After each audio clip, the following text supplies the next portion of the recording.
What's up? What's up? What's up? What's going on, guys? What's going on?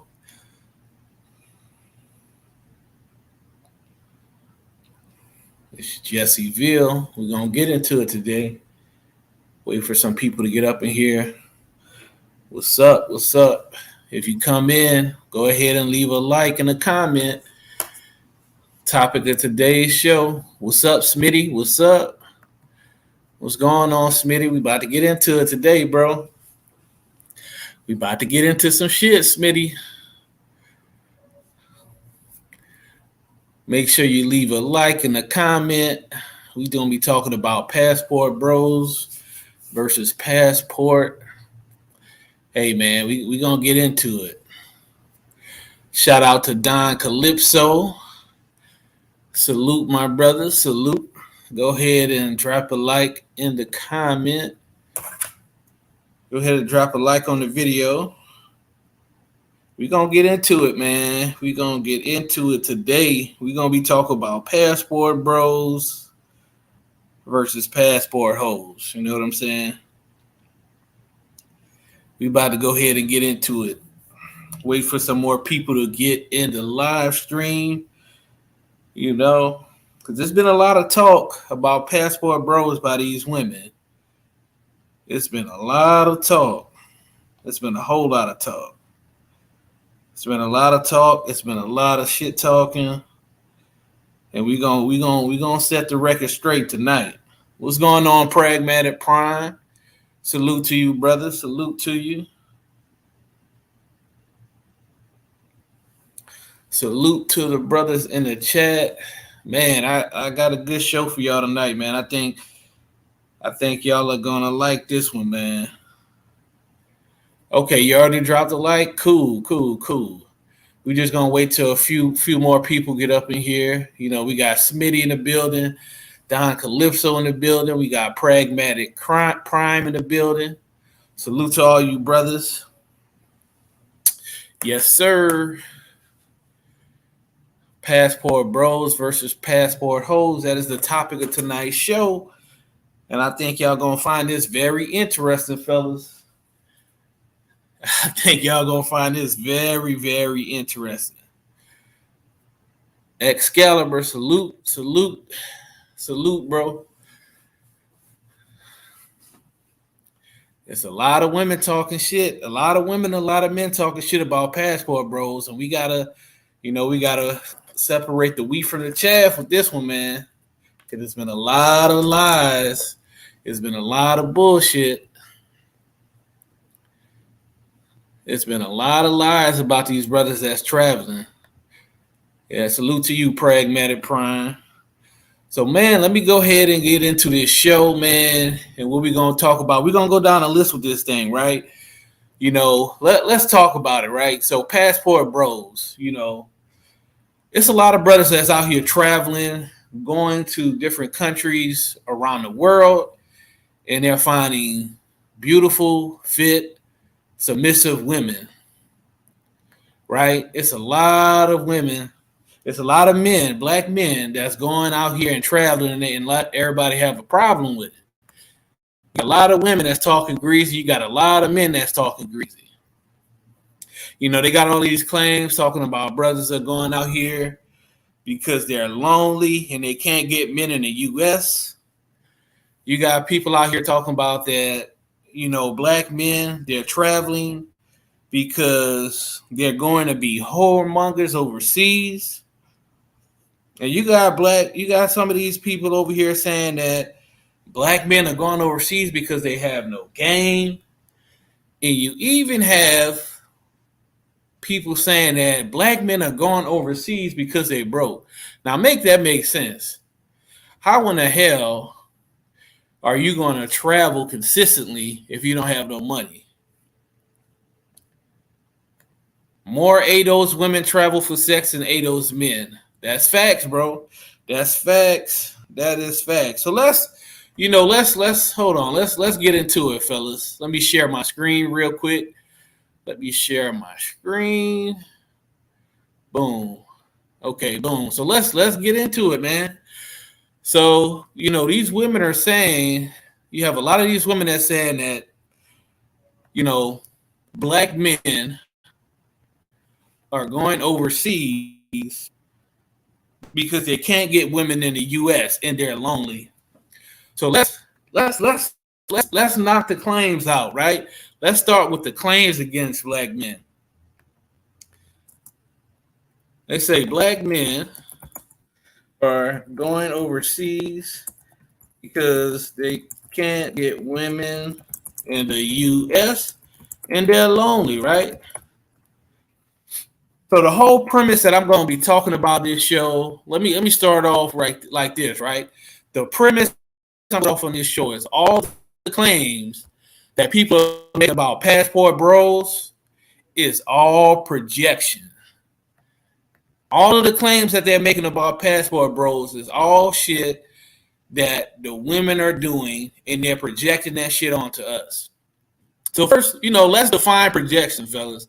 Let's define that, right? So what is projections? A psychological projection is the process of misinterpreting what is inside as coming from outside. It forms the basis of empathy by the projection of personal experiences to understand someone's subjective world. In its malignant forms, and that's what we're talking about, it is a defense mechanism. You see that?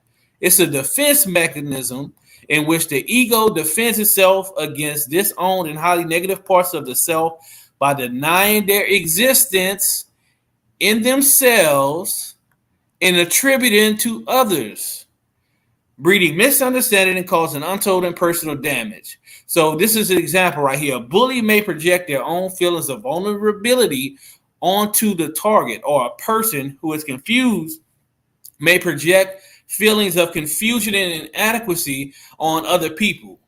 Projection incorporates blame shifting. You see that?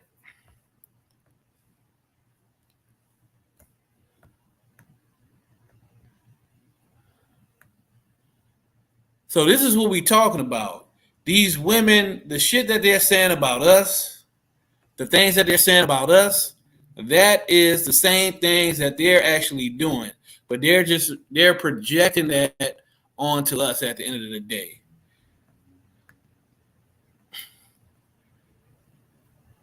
So make sure you guys like and comment the video. So all of these claims that they're making, and we're going to go through these claims. And if you guys have any claims that you've heard women make about men traveling, specifically black men traveling, please drop a comment in the comment section so that I could address that as well. So let's start with the first. Let's start with the first claim that I hear about women, right? Let's see. So the first claim that these women make is black men are going overseas because they can't get women in the U.S. and they're lonely. Now here what I have is the book, The Pursuit of Happiness. Y'all got to read this book, man. It's The Pursuit of Happiness, Black Women, Diasporic Dreams, and the Politics of Emotional Transnationalism, written by Bianca C. Williams. And so this entire book is basically a work where a black female professor, PhD, goes on tour. She goes and watches these middle-aged black African-American women when they're forming relationships with Jamaican men in Jamaica. Okay? So they're saying that black men are lonely and they can't get women in the U.S. But the reason they're saying that is because they're lonely and they cannot get men in the U.S. They mention it in this book. So right here in this book, it says there were moments when they encountered financial hardships and cried about feeling lonely. There it is in black and white. See, the African-American woman of Girlfriend Tours International employed multiple strategies to pursue happiness both at home and abroad. So now you know why these women are saying these things, okay? They're projecting.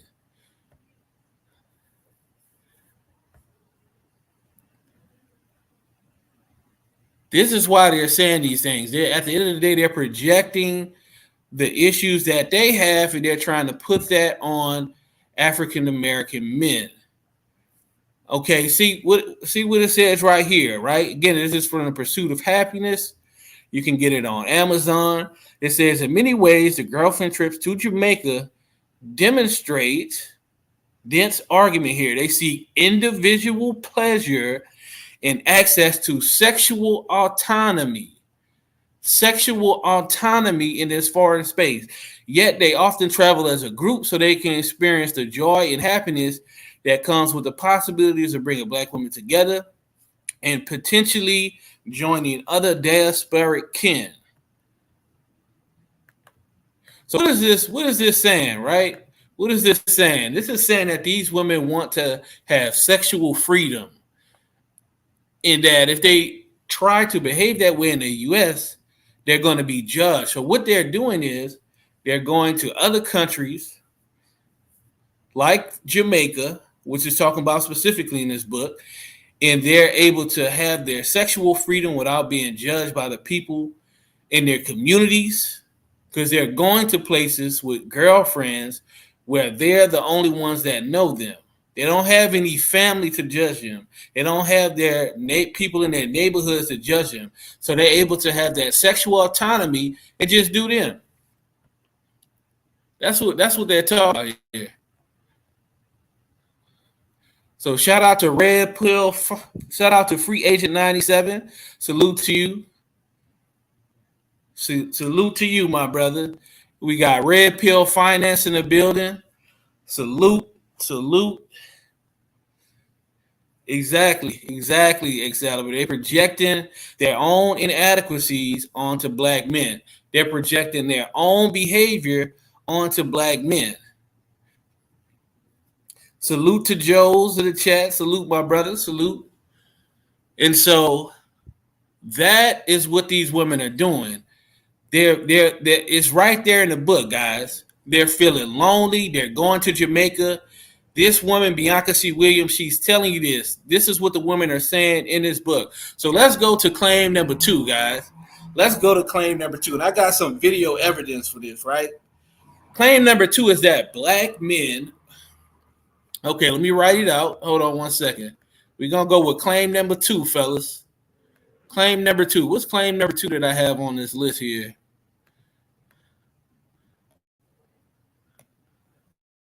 Okay, claim number 2.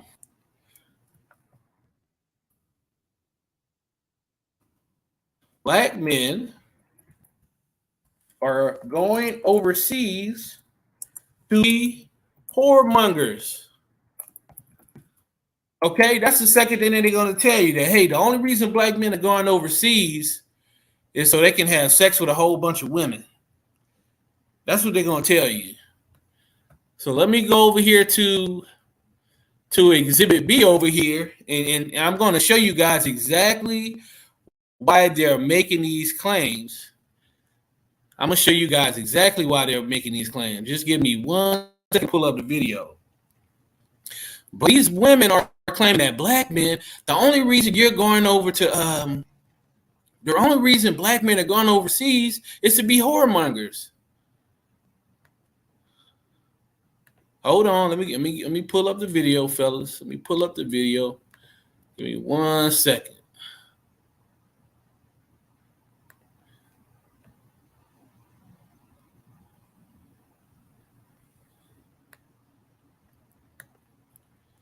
This is the claim that these women are making. And what you guys have to understand, very simply put, whatever they say about us, that's what they're actually doing. You understand what I'm saying? That's what they're actually doing. Now I have a couple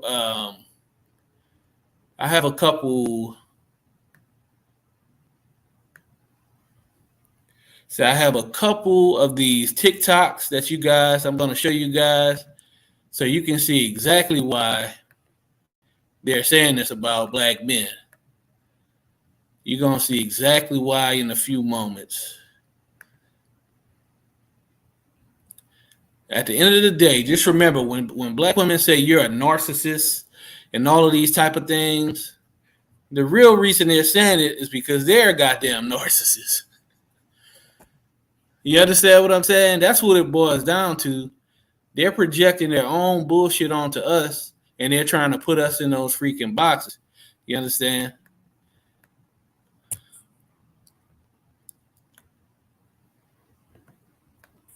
That's what it boils down to, fellas. Give me 1 second to get this video pulled up so y'all can see exactly what I'm talking about.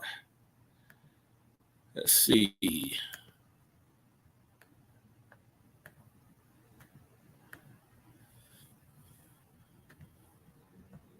Okay, let me get the video pulled up. So check it out how these sisters are doing over here and overseas, right? Check this. This is why they're saying that we go on that whoremonger. This is why they're saying that we're doing this shit, right?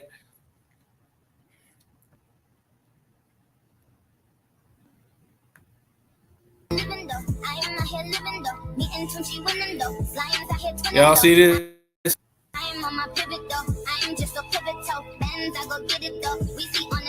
Y'all see this? Do y'all see this foolishness? She say them. He's trying to get the U.S. green card. She say me racking up husbands to get citizenship somewhere in Africa.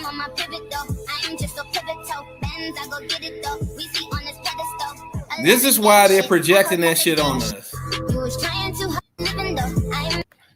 This is why they projecting that shit on. Y'all saw that? Did y'all see that video? You had a chick from America, black chick from America, who went to about 6 different countries, and she had a different dude for every country.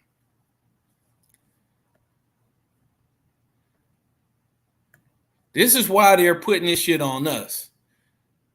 This is why they're saying, "Oh, we're going to black men are only going overseas to whoremonger." It's because that's the reason that they're going over there. And so they figure, hey, if we're going over there to get with all these different men, then obviously they must be doing the same thing with women. Well, you know what I say, fellas? Like they said back in the old days, what's good for the goose is good for the goddamn gander. What's good for the goose is good for the goddamn gander, right? If you going over there, you seen this chick was with about 8 different men. She was with about 7 black African dudes in Africa, and she was with she was even with an Indian dude.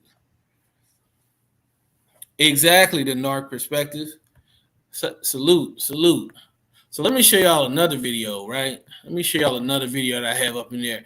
The point that I'm trying to make is, look, we understand that whatever we do, we grown ass men. We don't have to answer to nobody. We are grown ass men. We can do whatever the hell we want. Whatever reason that we go overseas, at the end of the day, as long as it's legal, as long as it's within the legal framework of that country, there's not anything that's wrong with that at the end of the day. But I just want to show you fellas that the shit that they're accusing us of, they are openly doing overseas. The shit that they're accusing us of, that's what they're actually doing. And they're projecting that shit upon us because it's something that they actually either desire to do or that they're already doing. So check this other video out, fellas. This is a chick that was out here traveling in Europe. Black chick. Check this out. Check this out, fellas. Let me know what y'all are thinking about this.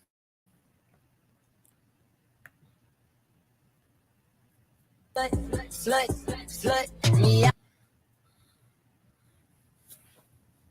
So this is a chick on TikTok. Slut me out, slut me out, slut me out. See what I'm saying? You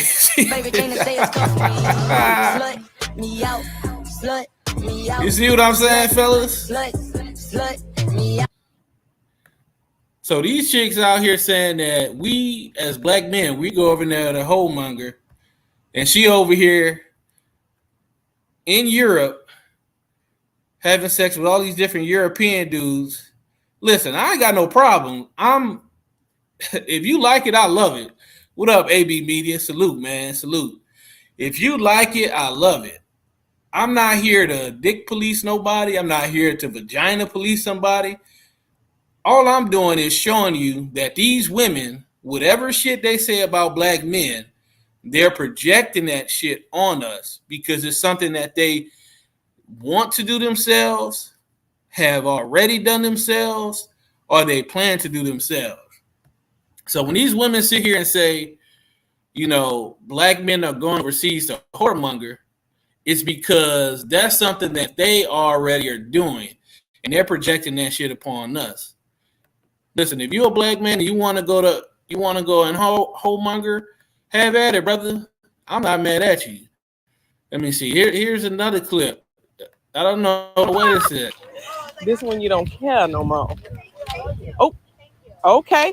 All right, girl. Okay, look. All right. So she twerking in front of the white dudes. This one you don't care no more. Oh, okay. All right, girl. Okay, look. All right. Look. See what I'm saying, fellas? It's projection. That's all it is.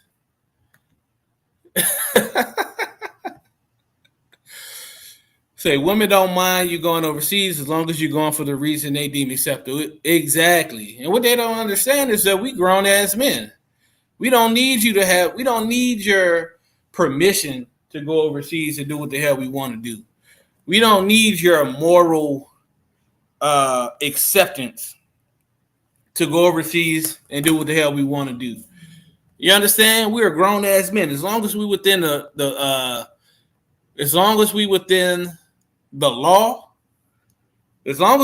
law, we can go overseas and do whatever the hell that we want to do. Okay? So let's go over here into claim number 3.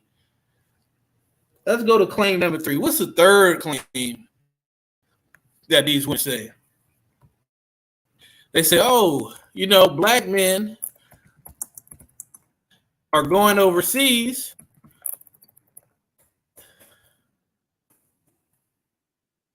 to get younger women. Okay. Now let's look at this, fellas. Let's take a look at this. They say that black men are going overseas to get younger women.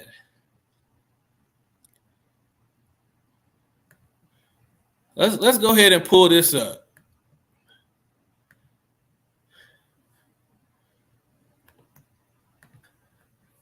Do y'all remember this movie? Stellar Got Her Groove Back. Adapted from Terry McMillan's best-selling novel of the same name, right? So this is a black female author that created this story in 1996, and that book became a bestseller. So they're saying we're going overseas to get younger women, which I have no problem with because I personally prefer younger women. And I think most men on this planet, regardless of race or culture or nationality, typically prefer younger women because they're typically more beautiful, typically more docile, typically have higher levels of fertility, right? So what's the premise of this damn movie? The whole premise of this movie is that an older black woman is going to Jamaica and she falls in love with a younger man who is age 20. Angela Bassett's character is a 40-year-old woman in this movie with money. And she falls in love with a 20-year-old man in Jamaica. And even in the movie, Angela Bassett's character was as old as this man's parents. And his mother in this movie was pissed off that this lady that was the same age as her was dating her 20-year-old son. I need to get some sound effects. I need to get some sound effects because that would have been a nuclear explosion right there. That would have been a nuclear explosion. And so, even in this book that I'm talking about, right, The Pursuit of Happiness, let me pull it back up. Let me pull it back up because it talks about in this book how Stella got her groove back was actually inspiration for these women, right? And so it says in the book, hold on, let me go to my highlights. Let me go to my highlights. It says, as these middle-aged African American women grew increasingly frustrated with feeling devalued and worthless because of their racialized, gendered, and generational social positions in the United States, they sought refuge in the comforts their American dollars could buy in Jamaica, including companionship of a sometimes, what does it say right here, fellas? As a sometimes younger Jamaican man. You can't make this shit up. You cannot make this shit up. So here you have women accusing us of going overseas to get with younger women, and they're going overseas to get with younger men. It's right here in black and white. It's in black and white.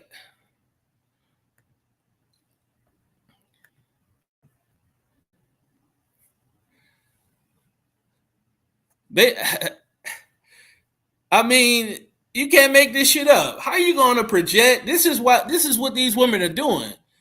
They've been doing this shit before us. And so they know what they're doing, and they're projecting that on black men without any evidence, without any proof. It's because these women, since 2001, guys, you had middle-aged black women from America that were going to Jamaica for younger men because their American dollar could stretch further, meaning they could take care of these men and they could provide for these men. So they were able to get, what does it say about here? By transforming themselves into internationally mobile African American women with access to economic status and social privilege in Jamaica, girlfriends leverage the African and American parts of their identities to make the best of both worlds. Sounds like they tricking to me. Sounds like they tricking, fellas. I don't know. Oh, man. Shout out to Black Uru, man. Shout out to you, Elder. Salute, salute, salute.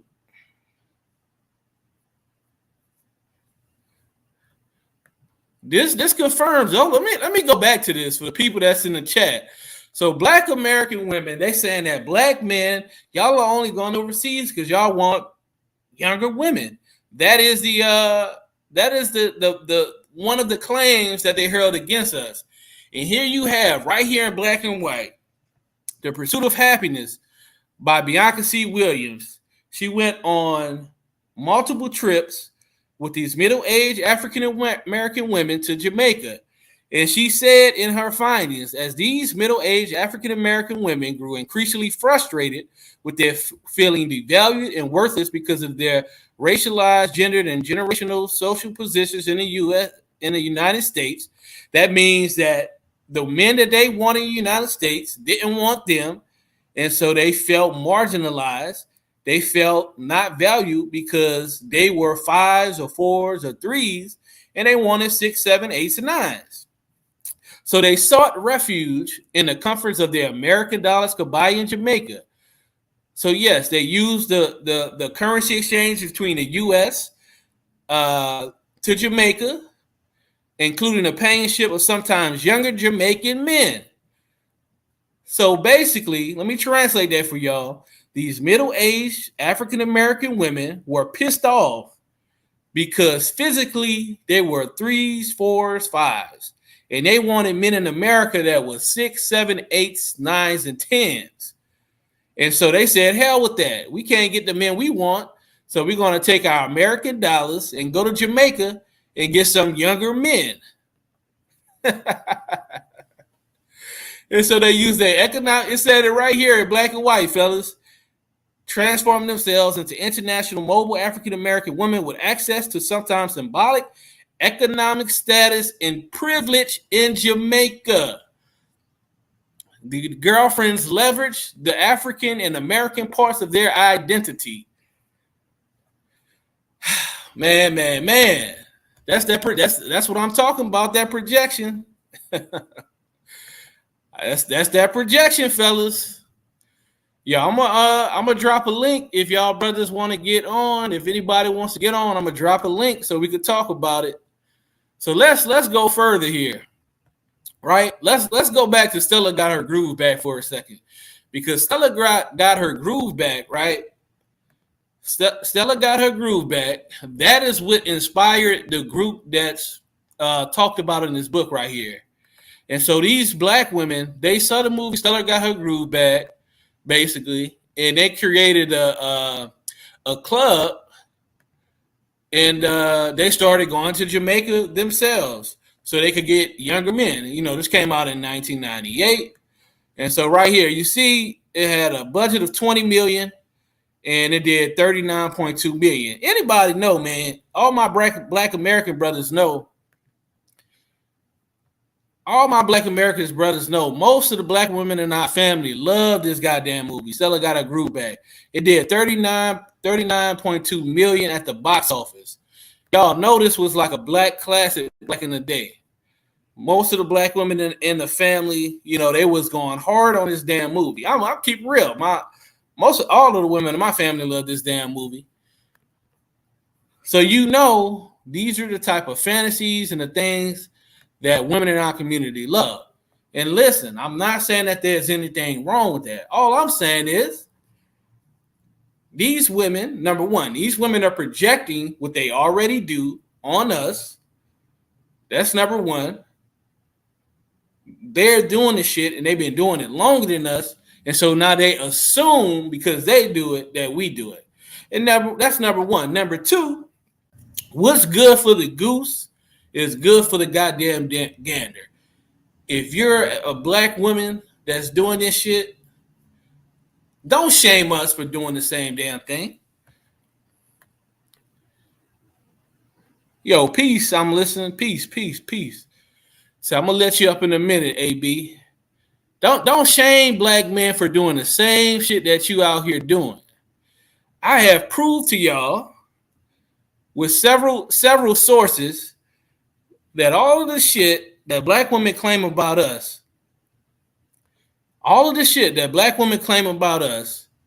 they're already doing the same shit. And that's why they're projecting it on us. I have proved to you guys without a shadow of a doubt that these women are doing the same goddamn thing that they claiming that we're doing. And they're projecting that shit upon us. Because if they're doing it, we must be doing it too, right? Salute, Aquateki.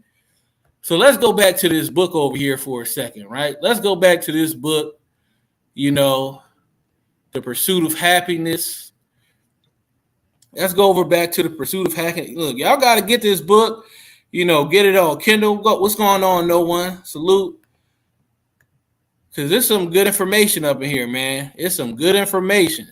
These women been doing it before we've been doing it, man. Let's keep it real. They've been doing this shit for decades before we was doing this shit, man.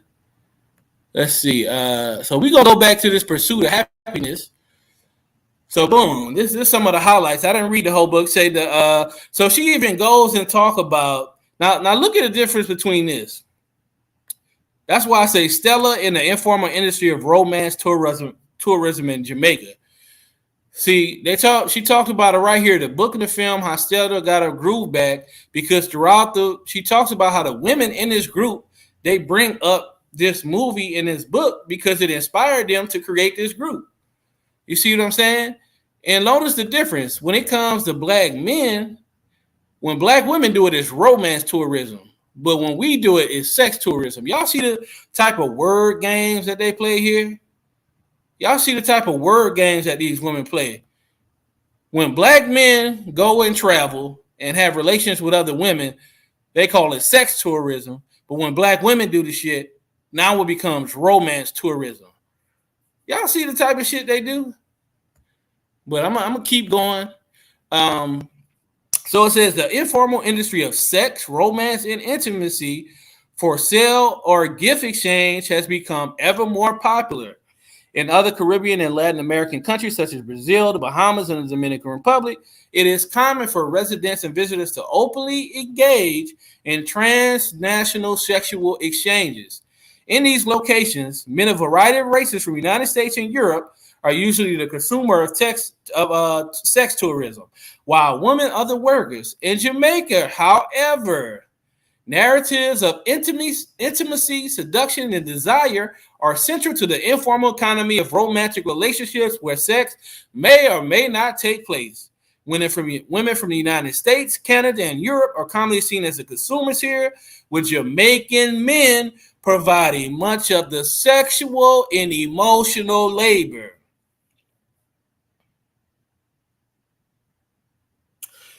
Here, the explicit exchange of money for intimacy, romance, or sex is frowned upon, although all involved, observing the practices, recognize that money or gifts in place of actual currency eventually changes hands.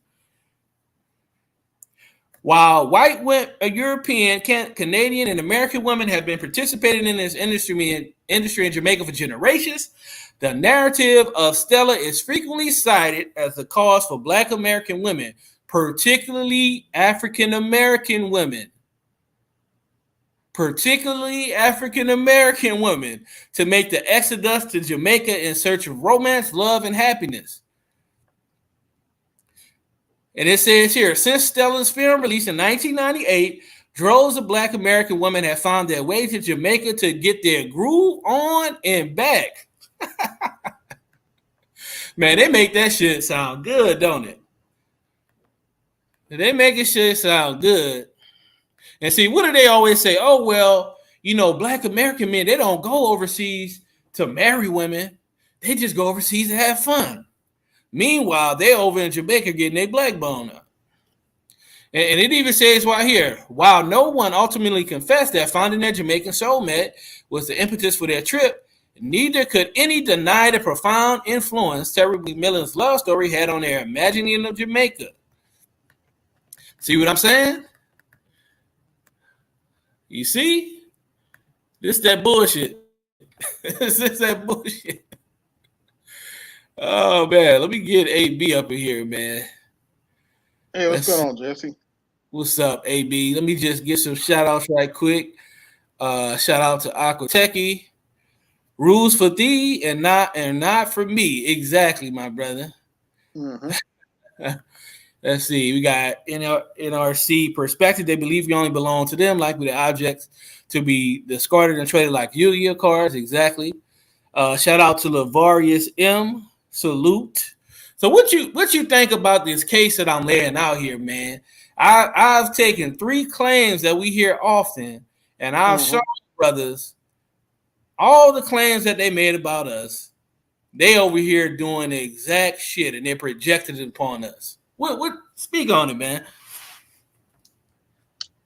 What's that old saying? The pot calling the kettle black. Mm-hmm. Pretty much in a nutshell. I came in a little late. Did you mention this one? All these black dudes just get with fat white chicks. No, actually, it's the other way around. Absolutely. I did not mention that one, but the 3, let me see. I could go to it on the I'll show you the 3 that I just mentioned. want to be fair in case you mentioned it and I just missed it. But that's another one they lie about. Yeah. So I just mentioned 3. I was a little strapped for time to kind of come up with them. So I mentioned these 3 and I came up with some evidence. So I had shout out to let me let Black Uru in. What's up, Black Guru? Give me 1 second, bro. Let me see. So these are the three claims that I brought up, right? Black men are going overseas because they can't get in the U.S. and they're lonely. And so I actually showed you in this book that I'm citing, The Pursuit of Happiness, that they actually, the woman that wrote the book, she actually mentioned how the women felt marginalized because they were older and overweight and all of this type of stuff, and they felt lonely in the U.S. So I mentioned that. Lonely, yeah. Yeah, so I showed where they showed that in the book. They said that black men are going overseas to be whoremongers. I showed a couple clips where they had black women overseas where multiple men had about 8 different men that they was getting smashed by. I showed a couple of those clips, you know, and I had that they're going over for younger women. And I showed where black women, I showed what I said in the book that when those women go to Jamaica, they most often get a younger Jamaican man. So I showed you, I laid out the vision where all the shit that they're saying about us, they're doing that shit overseas. So let me highlight these comments real quick, then I'll let y'all say what y'all want to say. So the CD said several years ago, black women have a 50% STD rate, and now I think I know why. Let's see. So were y'all able to see the videos that I played? Some of them, yeah. I didn't see all of them. I just actually just caught your live here. So okay, let me think I should? Yeah, let me play the videos for y'all real quick because they're just like some quick little TikTok clips. Okay. It was just to make the case like, hey, you saying we over there being whores? Hold on, you got about 8 different dudes that you over here smashing on your trip. Hold up. And proud about it too. But like I said, I'm not over here trying to de-police. I'm not over here trying to, vagina police. Only thing I'm saying is, what's good for the goose is good for the goddamn gander. And I'm making a case that whether we don't do it or do it, that they're projecting what they've already been doing on us. And I'm giving hardcore proof of this shit of what's going on here. Let me see. Share the screen. So this is one of the videos I play right here. Y'all see this? So this is a chick over here out in Europe. Favorite thing to say is come for me. Slut me out, slut me out, slut me out. Favorite thing to say is come for me. Slut me out, slut me out, slut me out. Well, at least she's telling us. So you can see that she over there hugged up with a bunch of different European guys. And the type of music that she got playing on the background, basically saying "slut her out." Okay. Which here's the other video I played.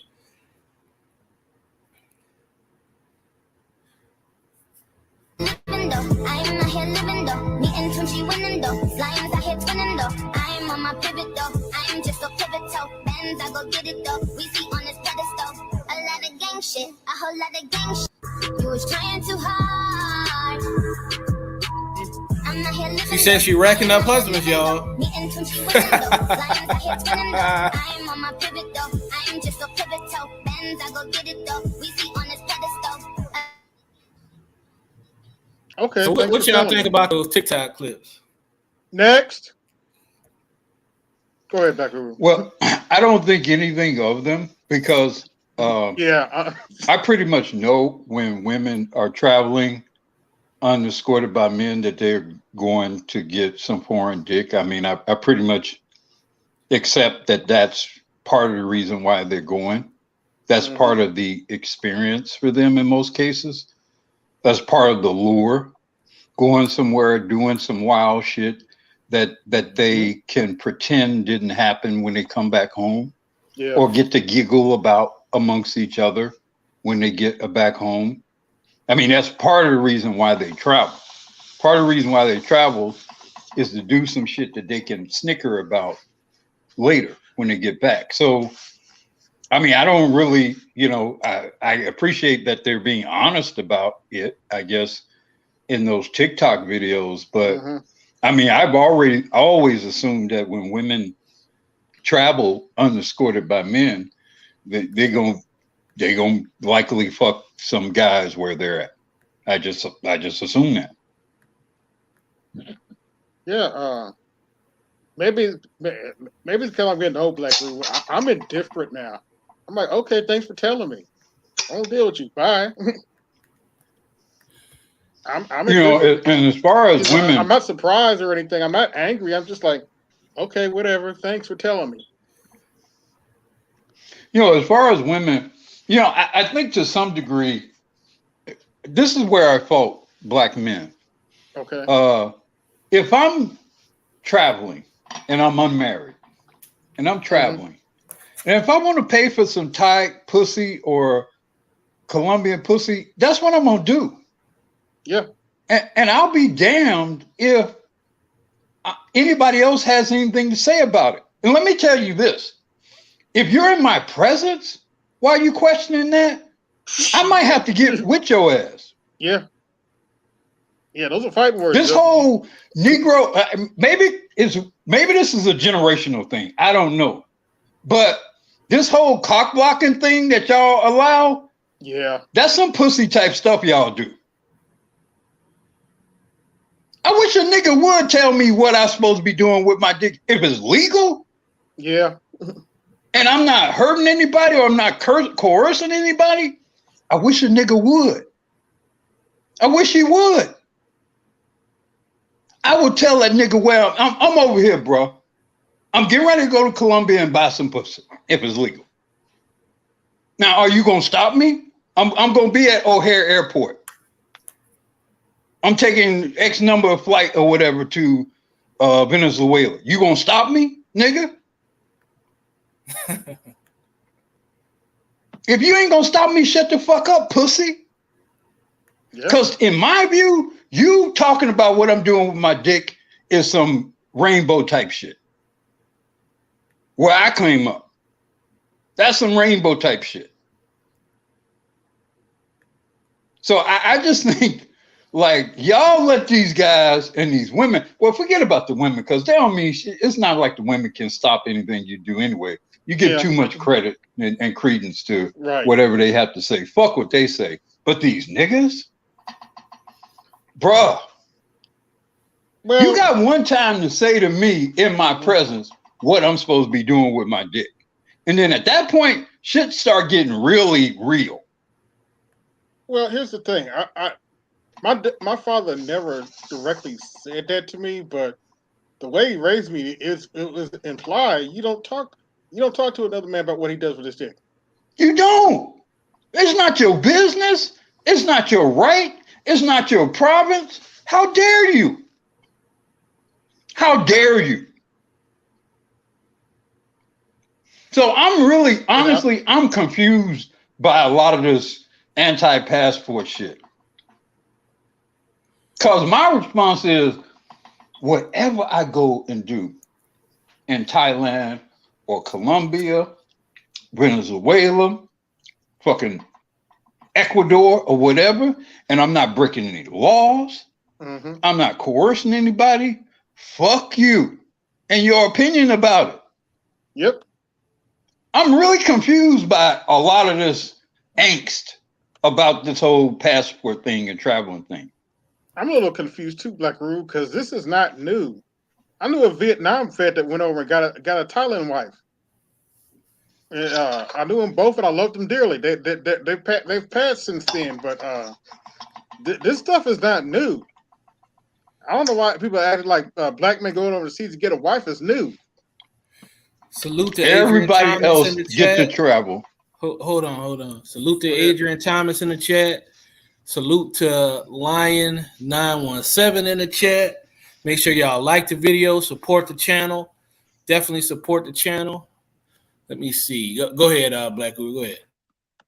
I mean, everybody else get to travel, do whatever they want to do, and nobody is looking over their shoulders.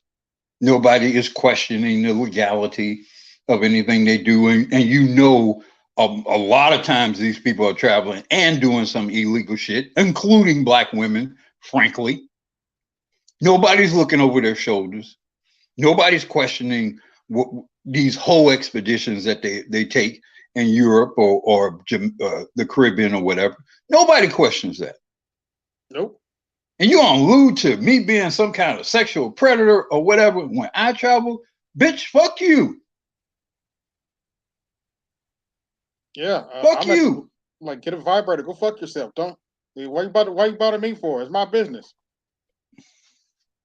Well, if you want to stop me from taking that trip, come over here and suck my dick. That's what I would tell them.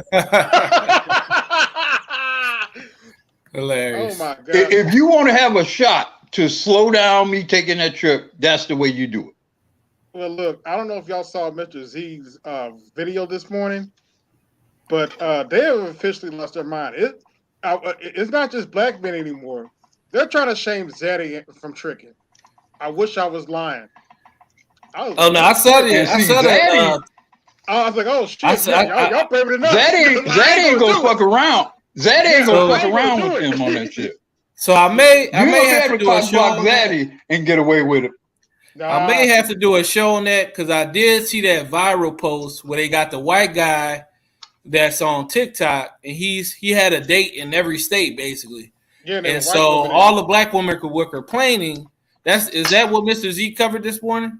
Yeah. I was like, what the fuck? I'm like, well, shit. They are brave enough. But that's the product of unchecked entitlement. Yeah, it is. And this woke shit, when you just allow that stuff to just run rampant, unchallenged, unquestioned, then you start getting crazy stuff like that. So it don't surprise me. But I had to do a double take. I was like, am I seeing what I think I'm seeing? They're actually going to try to shame Zaddy to stop tricking. Good luck on that one. Well, not really, but still.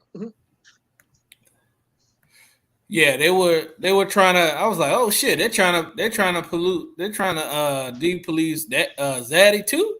God damn. Well, and the only reason they can get away with that is we've entered an era where white men can't really tell them about themselves the way he could have told them 40 years ago.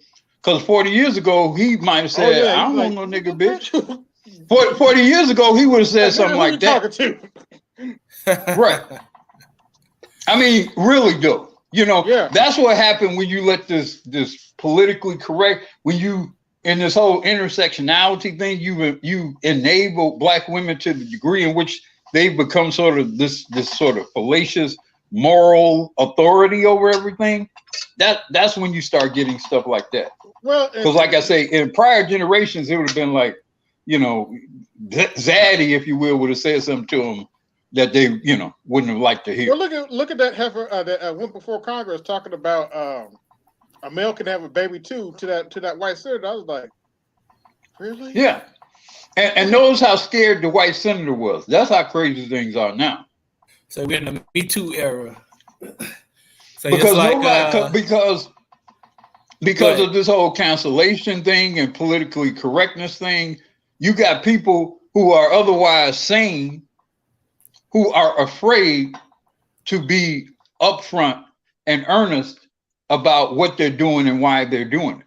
So you can actually have a debate with some fool about whether or not a woman is a woman or a man is a man. That's where we are. That's what we've allowed to happen. See, now I totally blame it on white people from this standpoint is, you know, a lot of that shit they got in these white schools in particular, and they've enabled this insanity, and now the chickens are coming home to roost. Agreed. Absolutely.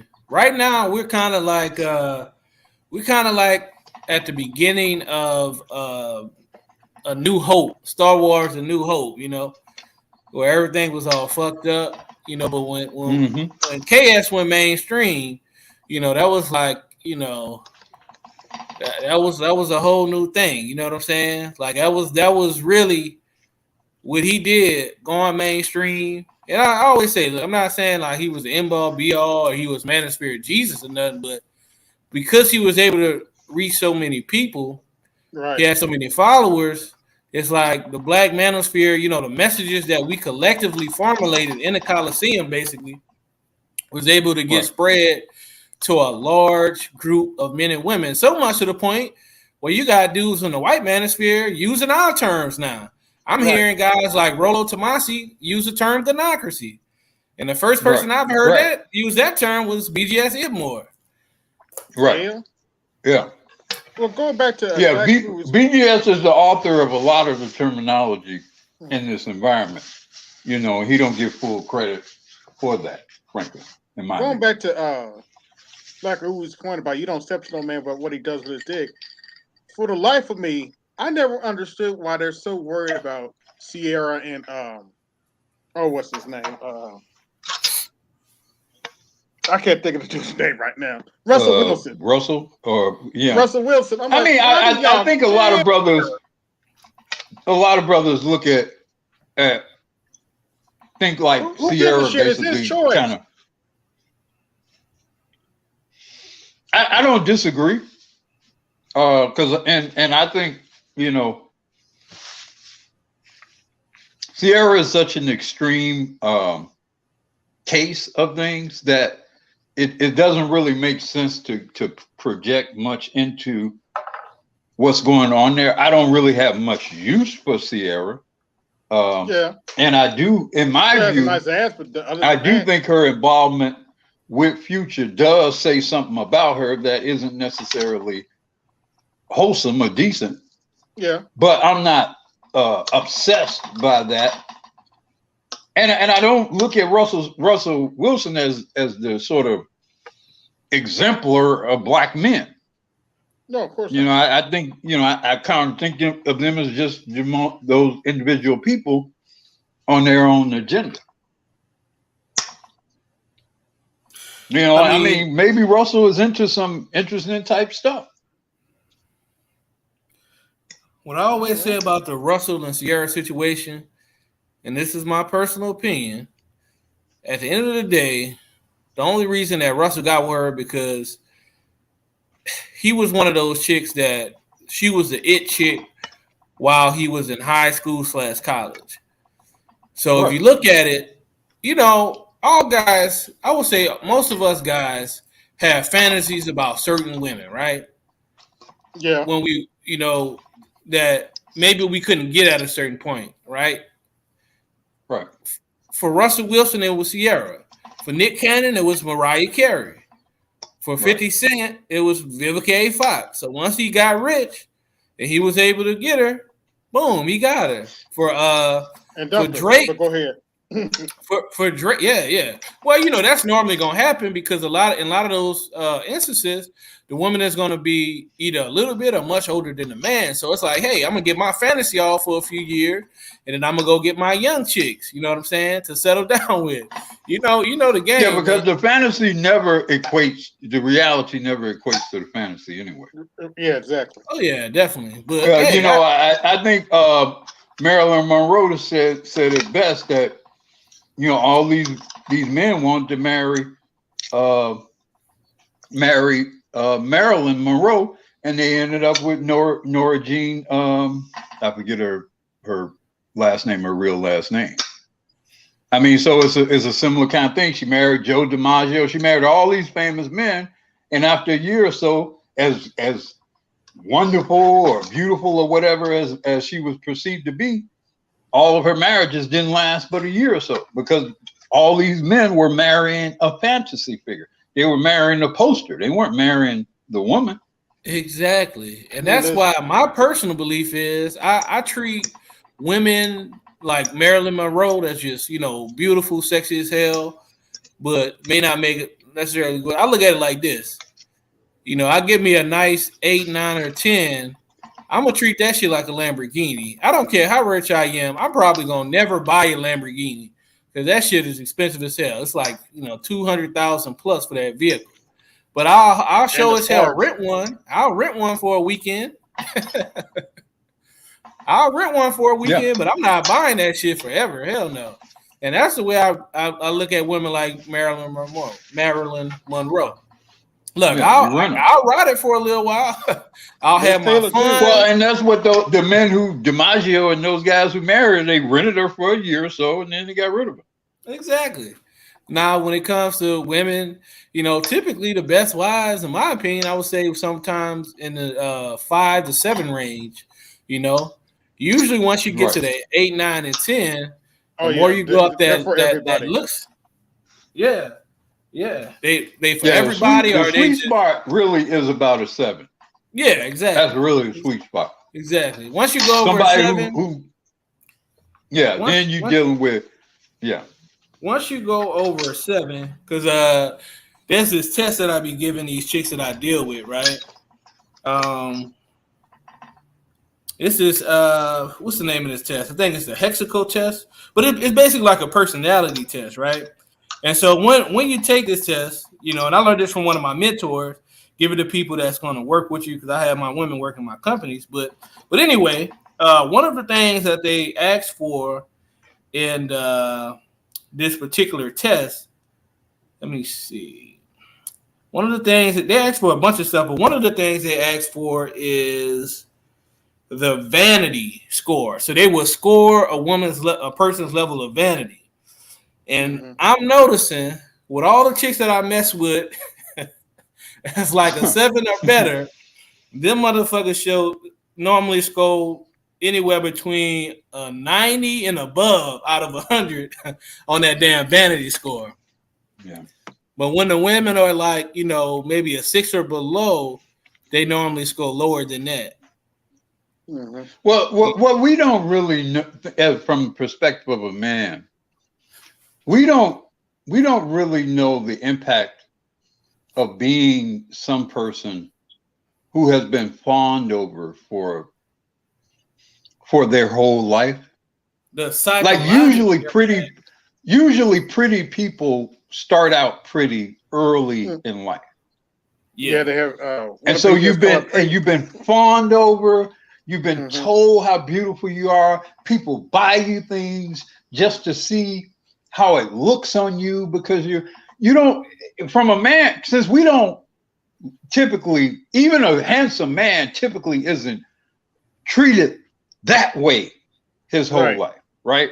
Exactly. So I think from a perspective of men, we don't really know acutely the effect of that. Like my sister, she's always been kind of pretty, and because I remember there would be these contests, prettiest baby, just all the way up through her life. She was the homecoming queen and all that. And she did okay. She married and is doing pretty well, but it did kind of mess with her from a standpoint of, like, even today, well into her 50s, she's still pretty obsessed with her appearance.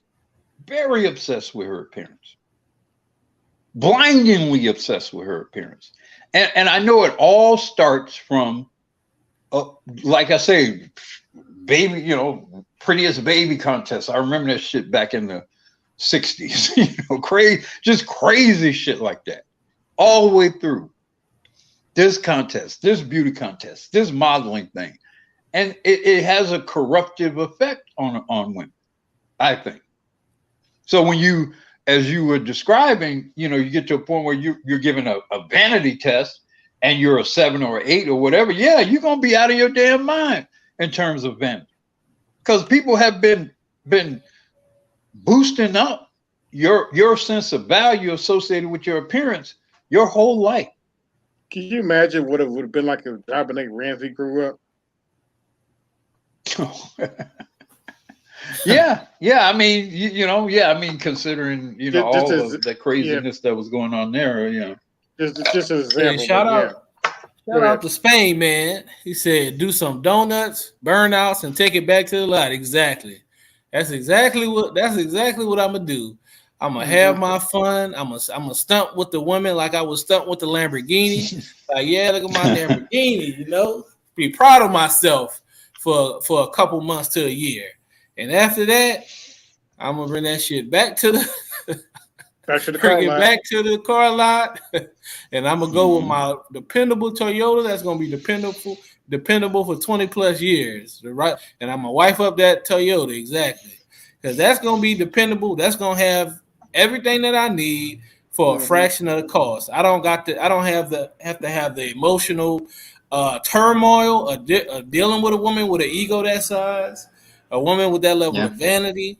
You know, I'm going to get better skills out of it. You know, she's going to be able to cook, clean, take care of the kids, all of this type of stuff. And that's we going to keep it rolling. Maintenance costs, Lord. Thank you, Vincent, Lindsay. Thank you very much. Exactly. Yep. So go ahead, AB. That's what I want to say. The expensive costs, Lord, because them Ferraris and stuff. You ever seen the prices for those parts? You'd be like, what am I buying this for? I'm not rich like that. Absolutely. Yeah, you don't. Yeah, I mean, unless you are just so,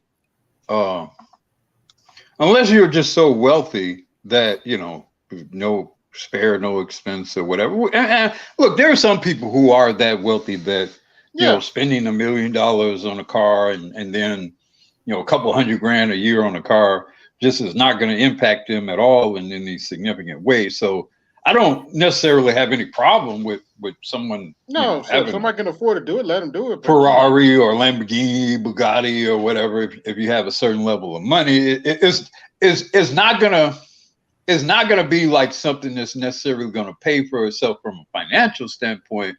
But if you're living a certain type of lifestyle and you're selling yourself or marketing yourself in a certain type of way, if you're particularly motivated to market yourself in social media, hey, driving around in a Lamborghini can be a value added asset. It can be, depending on how you're marketing yourself and whatever you're marketing. So right. Absolutely. And that's the same thing in comparison to women. The problem with having a super beautiful woman is how do you benefit from? Is the cost of her going to be equal to the benefit of having? Right. That's the question. Because I will admit, I've been reading Dr. David Buss's book.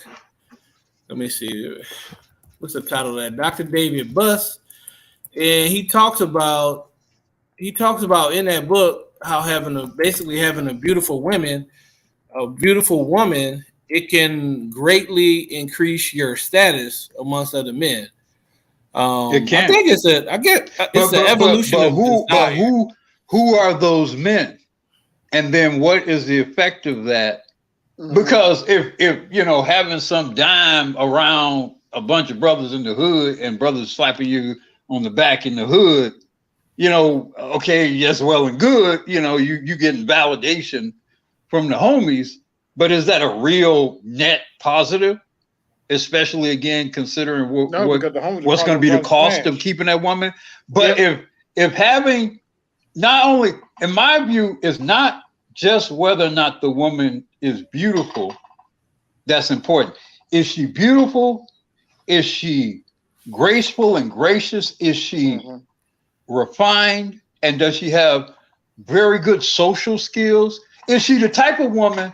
This is what you know when you win it. When you have a beautiful woman that both men and women enjoy being in the presence of, then that's a very valuable woman. Extremely valuable woman. Absolutely.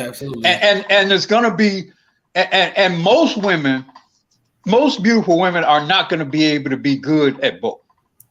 Most of them are going to, in most cases, obviously going to impress men by their appearance, but women are going to think and feel about them a certain type of way. And it's going to be a turnoff. And here's the thing, particularly in a lot of business situations, the ability to curry, for example, the favor of the wife of the CEO or the president, very valuable connection.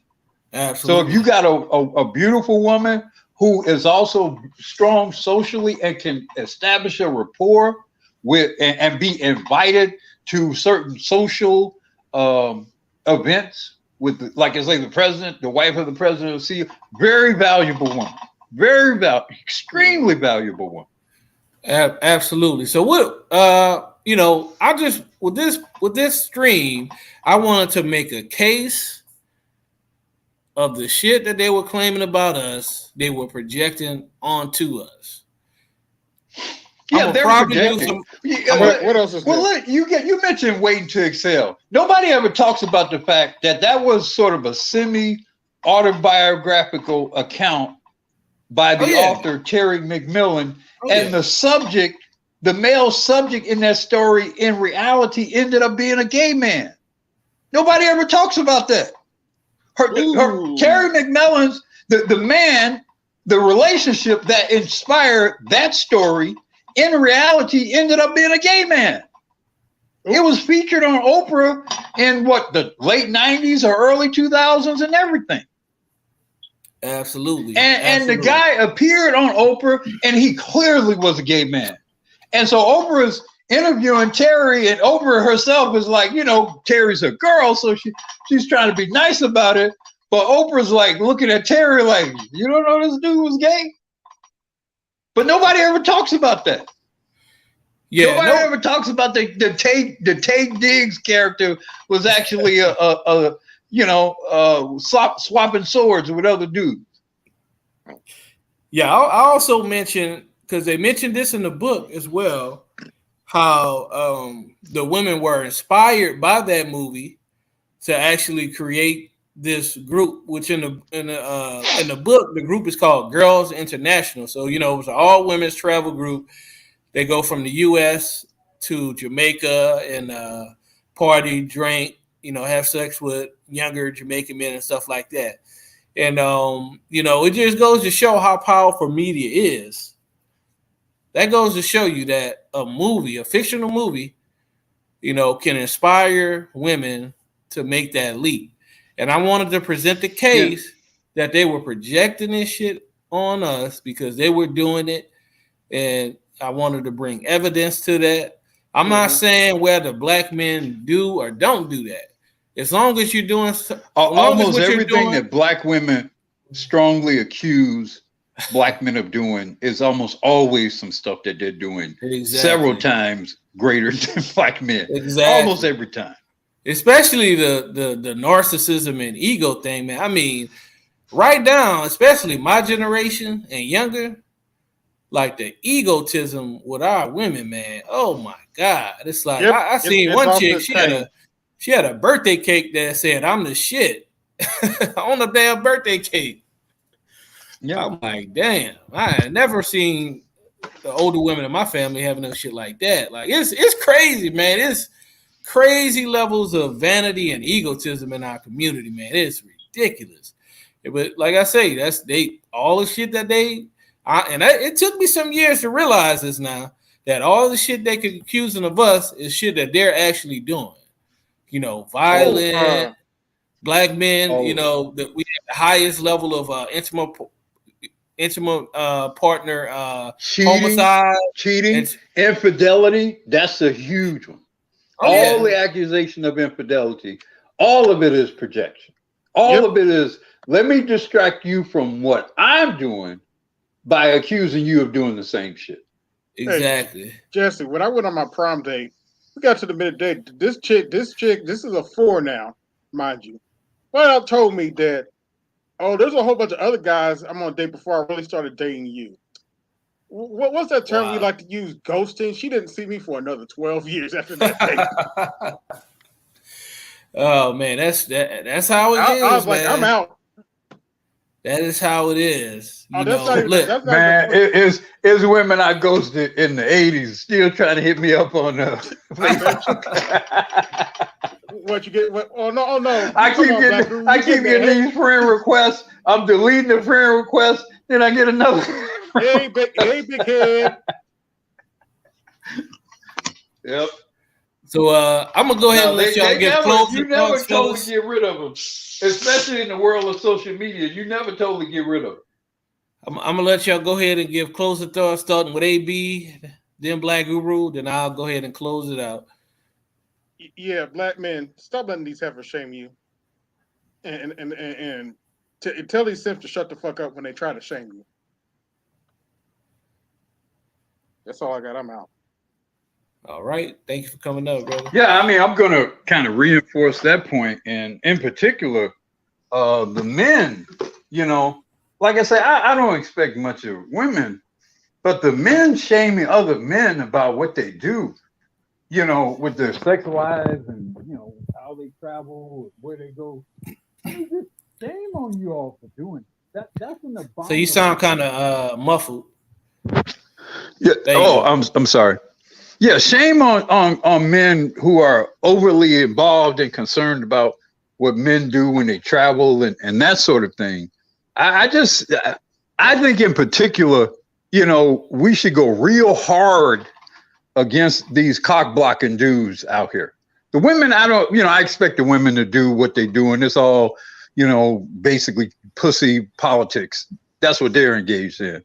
But I mean, these men, I think in this environment, I would just recommend that brothers just say, look, whatever I do, wherever I go is my business. It's not none of your business. And unless you capable of coming and stopping me from doing any of that, then you just need to shut the fuck up. So that's my end of statement. Thanks for having me, bro. Jessica. Appreciate you for coming up. Black Guru, shout out to Black Guru. So guys, in closing, I agree with both of the brothers that came up. At the end of the day, we're grown men. We need to do whatever the hell we want to do within a legal, as long as it's legal, as long as it's not against the law, do your thing.